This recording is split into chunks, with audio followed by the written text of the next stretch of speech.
I'm going to give you a little whistle-stop tour of the implementation document, which has just been released by the Vatican. But first, I want to begin with a little bit of background, because the story of this document is that it was first announced. I first wrote about it back in March. This is an article I did for the tablet. Now, Francis was then in hospital, and he signed off at that moment on a 3-year implementation process.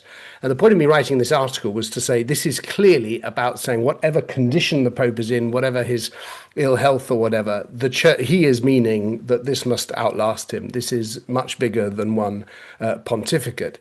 There was a letter from Cardinal Grech to the world's bishops talking about this as, first of all, authoritative papal teaching. Secondly, it's putting into action what the Second Vatican Council taught.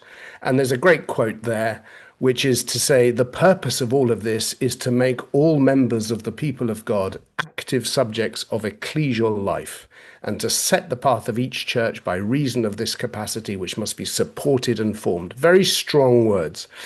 And he also talked about the fact, and I'm going to refer back to this because it's referred to in the document, that of course not all parts of the Catholic Church across the world have been implementing synodality with the same vigor or interest. There's been, of course, a lot of resistance in some quarters.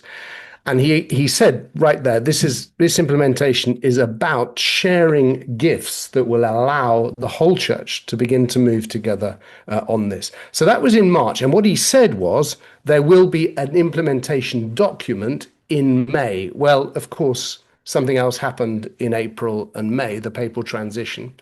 And there was a lot of uncertainty. I know because I was out there, and people who were involved in the writing of the document, of the implementation document, were told to basically stop doing it because, as you know, in a papal transition, everything is frozen.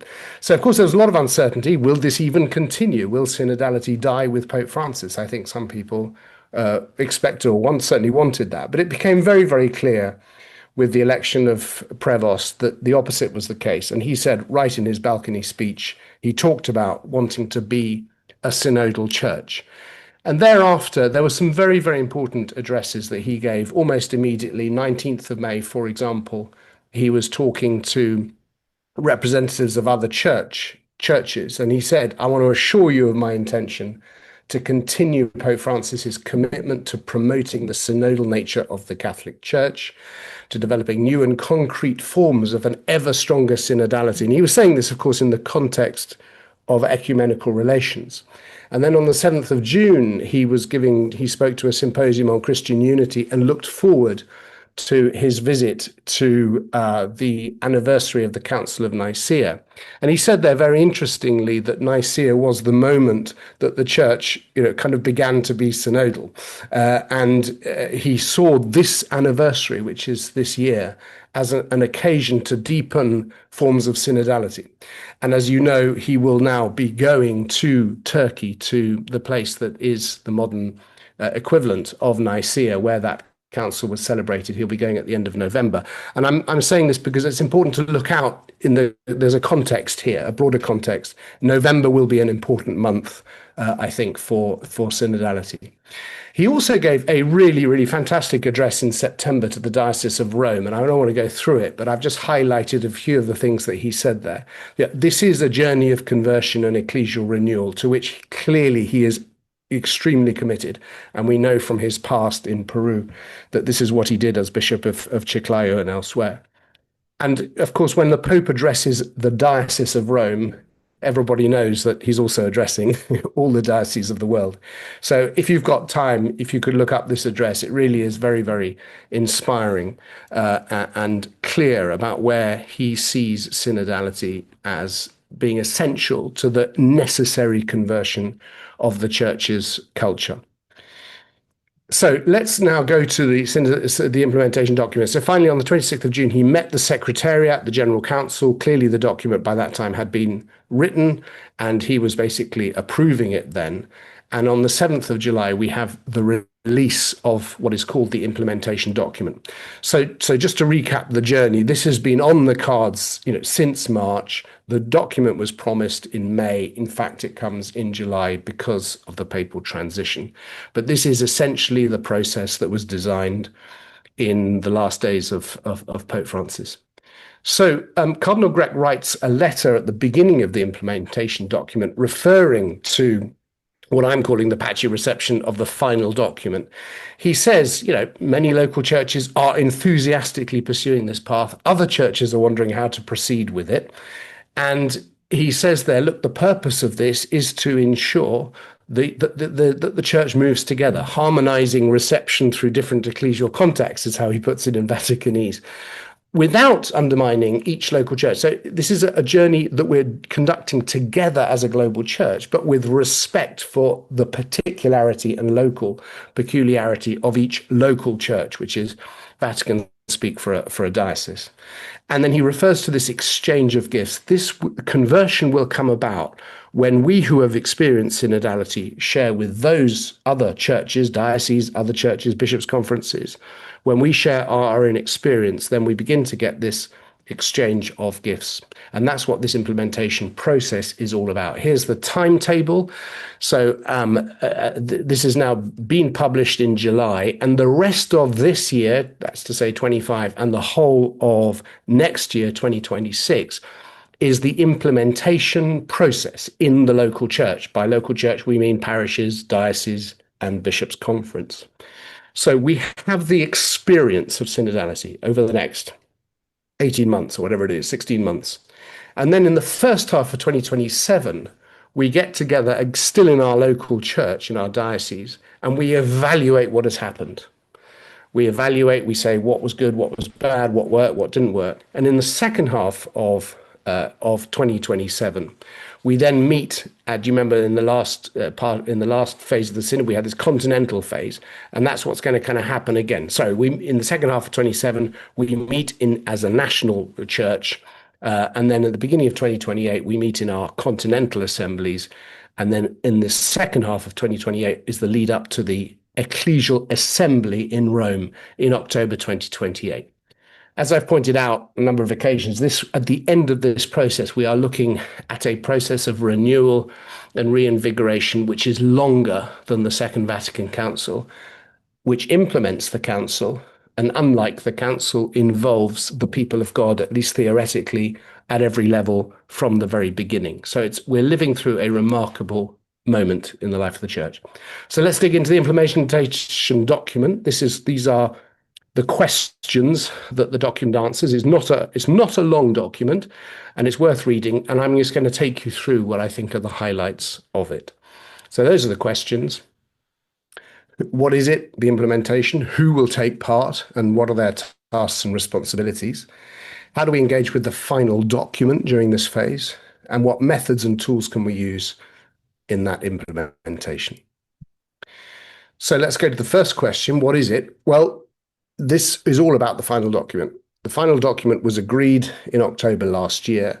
That's the point of reference. That's what was accepted by Pope Francis as part of the papal magisterium, and that is what now has to be implemented. So the final document is the reference point. And the implementation process is about examining the practices and the structures that will make the life of the church more synodal. But the emphasis, and it's throughout the document, is on experience. This is not something that we learn in theory, but that we do in practice. That we grow as a synodal church through the knowledge that we gain through the experience of synodality. And the emphasis here is on synodality always as an encounter with the Holy Spirit, with the Lord, that enables conversion. In other words, it's conversion, full stop. Synodal conversion is conversion. It's a conversion as a result of the encounter with God. And then latterly, of course, it's then to reflect on that experience nationally and at a continental level, and then to share its fruits finally in a universal level. That is the implementation phase. Who will take part? Well, everyone. Everyone is called to take part. And part of the purpose of this, indeed, one of the fruits of this will be, if we can say at the end of it, that we have expanded possibilities for participation. This is all about the ordinary faithful taking responsibility for the life and the mission of the church. Now, bishops are called, very clear in the document, bishops are called to encourage and support this. And there's a rather nice line, those resisting, that's to say the bishops who are resisting need to open themselves to the action of the Spirit, first of all, by listening to their own resistance. So if your bishop, it seems a bit reluctant, then you could just invite him to listen to his own resistance. Priests and deacons are called to collaborate with the bishop in guiding this. And then there's talk of the so-called participatory bodies. Now, these are the councils at the various levels, pastoral, presbyteral, diocesan, and so on. The way they take part in this process is by becoming synodal. They need to adopt a synodal working method. So there's a distinction made in the document between diocesan teams and the participatory bodies. The diocesan teams or synodal teams are all about what we're doing today, animation and formation. And the document stresses that the people on these teams need to be made up of diverse ministries, charisms, and ecclesial states, so lay people, religious, clergy. And they're all about facilitating the growth of the synodal dynamism within the church and organizing, in a sense, the formation that will enable that to happen. And it's also the task of the synodal teams to sort of gather up the fruits and write the reports and so on, which will take us forward. The participatory bodies, that's to say all those councils, are all about contributing to the decisions required for the implementation of the synod. So these are bodies which, in a sense, are about the concrete implementation in terms of decision-making and changes that need to take place. So this is about discernment of pastoral priorities and renewal of structures and decision-making processes. The Bishops' Conference at a national level, are asked to support the processes, to encourage coordination and networking among the teams, formation and synodality for those teams, and to promote theological and pastoral reflection. So, how to engage with the final document during this implementation phase? Well, the document stresses that the final document needs to be known. We begin, as Avril has been doing so much, we begin with the final document by reading it together, by learning it, and particularly important for synodal teams to do this. And the document stresses that there is an overall vision in the final document, which needs to be preserved. It's not about picking and choosing. Obviously, we can't do everything at once, but to understand the big vision of the final document is really crucial. And they stress that this is a journey of conversion, that this needs to be done, this study and reading of the document in a context of prayer.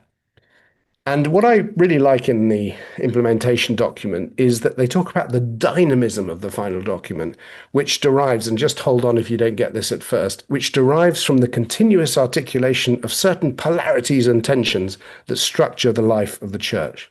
Now, when it goes on to explain, you'll know what this means. We know that in the church we have tensions or polarities, things, if you like, which are in tension with each other. And what the document is saying is, don't try to resolve these, but rather live in the tension and allow that tension to produce fruitful discernment and decision-making. Now, some of the polar tensions that they list in the document, which you'll be very familiar with, we have the whole church, we have the local church, we have the church of the people of God, but we have also the church as the body of Christ. We have the participation of all, but as we know, the authority of some to make the decisions. The tension between synodality, which is the principle of the people of God, the collegiality, the principle that the bishops govern the church, primacy, the Pope, and so on. How do these play out in practice? The common priesthood and the ministerial priesthood. All these tensions are present in the life of the Catholic Church, and as you know, generate huge amounts of discussion and tension. And the invitation of the document is to say, this is great, because actually it is in digging into those tensions, not trying to resolve them, but allowing them to become fruitful, that actually we find where the Spirit often is calling us. And it says, this is not going to be the same thing in every place, but by going into sort of the tension and looking at how to strike a balance between these two poles, we often find a way forward for ourselves in the church, in our parishes, and so on. Now, interestingly, there's a special emphasis in this same section on a paragraph in the final document, which I can remember because I was there, generated a lot of very, very fruitful and interesting discussion, which is about the transformation of the way we live, that the traditional bond with a geographical, physical place, which is traditionally the source of our belonging. We think of a parish or we think of belonging to a village or something. That obviously is now changing very dramatically because of the way we live now, mobility, migration, urbanization, but also digital culture. So what the document says is that, look, the way we belong is changing, and we need to understand that the way we need to belong, belonging is fundamental, but the way we need to belong is changing. And we need to understand that people aren't where they used to be. And by the way, a little statistic on this, which I just recently learnt over the summer, which is, as you know, there's quite a dramatic increase at the moment across the Western world of people becoming Catholic. Well, the statistic I learnt was that most of those people, it's really dramatic, 80, 90%, first have an encounter with somebody of faith online. In other words, they're nowhere near the physical place of the parish or the church. And their journey to the church requires us as a church to become much more missionary and much more understanding of where they are. But also because the way we live now, the parish itself is called to become a network of relationships first, rather than a spatial setting. And I think this is a really, really interesting dimension for the implementation period, particularly here in England and Wales, and I'm sure in many of the other countries who are joining. There is a shift going on. We know there is. And I think the document really invites us to enter into that in a very profound and fruitful way. Finally, we have concrete practices being urged. Now, I've put this quote here because I think this is, again, really important. This is about discerning a conversion of culture, relationships, and ecclesial practices, and consequently of reform of structures and institutions. This is a conversion of culture. It's a change in the way we do things, which will require and will lead to the reform of structures and institutions. But that's not the reform of structures and institutions is not the purpose. That's not where we start from. And it is understanding that we have this conversion of culture that is really the most important thing, led by the Spirit in the way we act. Now, the concrete changes it's referring to here are the changes in the life of the church and indeed the structures which permit this. And it says very, very strongly here, and it quotes from the final document, without concrete changes, the vision of a synodal church just simply won't be credible. People won't take it seriously. Local churches need to find ways of implementing those changes. Clearly, then, as far as Rome is concerned, this process needs to produce those concrete changes, or it won't be taken seriously. Now, I won't list them, I won't mention them, but they are listed in the final document, and in the implementation document, they pick out these as being examples of the concrete practices which we're called to change or develop. And as you can see, they're very broad, very wide. They won't apply to everybody, but those are the kinds of things that the document envisages. And then finally, what methods and tools can help us to do this? And the document stresses that this is not to be reduced to a series of techniques for managing meetings. It's above all and firstly and primarily a spiritual and ecclesial experience, which is about growing in a new way of being church. And everything else, the methods, the so on, are about either to facilitate that or which are the fruit of it. So it talks about ecclesial discernment, which is dealt with, as you know, in the final document at length, and mentions the importance of conversation in the Spirit. And could I just briefly plug a little book, which I translated in January by a terrific Spanish Jesuit. It's been published in almost all the other languages. It's a real classic. It's called Conversation in the Spirit, A Guide to the Synodal Method. And it's practical, but it's also very, very deep. And if you want a little book, it's certainly the best thing I think that's out there on conversation in the Spirit. But the document says it's not exclusively about conversation of spirit. There are obviously many other ways of being together synodally. And it mentions a number of methods and tools there, which are to facilitate the conversion that the document is talking about: training courses, listening and dialogue sessions. Interestingly, it talks about celebrations and encounters. And in my parish, we just recently held our first AGM. And, at my urging, it was done very synodally. We got into small groups. It wasn't just all about talking to people, but rather listening to them, holding ourselves as a parish council accountable. Anyway, it was a very synodal experience and people loved it. So to how can we turn those things which are ordinary part of our lives into much more, how do we build in synodality to the ordinary life of the church? It mentions communications channels that allow for mutual exchange, which I presume means things like WhatsApp groups and so on. Again, anything that can enable and facilitate participation and listening and dialogue within our parishes and our dioceses is absolutely key. And then to use synodality also to renew pastoral action. How can we as a parish better care for migrants or care for our common home or whatever it is that we feel we are called to do? We begin with synodal meetings and initiatives that discern then the way forward. And then, of course, learning to research and to reflect on those experiences. That is my brief summary of the implementation document. I hope that's helpful, and I'll be with you this morning to help answer any questions. Thank you.